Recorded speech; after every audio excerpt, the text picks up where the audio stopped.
क्या आपको पता है कि एक सीरियल किलर का कोड इतना जटिल था कि इसे तोड़ने में 51 साल लग गए?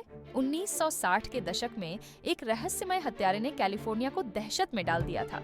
उसने पुलिस को चिढ़ाने के लिए एक खास कोड भेजा, 340 अक्षरों का एक पहेली। दुनिया के बेहतरीन कोड तोड़ने वाले हार गए। FBI के एक्सपर्ट्स भी असफल रहे। 50 साल तक यह रहस्य बना रहा। फिर 2020 में 3 शौकिया जासूसों ने आधुनिक सॉफ्टवेयर का इस्तेमाल किया। उन्होंने वो कर दिखाया जो दशकों से असंभव लग रहा था। जब कोड टूटा तो संदेश ने सबकी रूह कंपा दी। हत्यारे ने लिखा था कि उसने कितने लोगों को मारा है और वो कितना मजा ले रहा था। ये संदेश पुलिस की सबसे बुरी आशंकाओं को सच साबित कर गया। रहस्य सुलझ गया था, लेकिन सच्चाई और भी डरावनी निकली।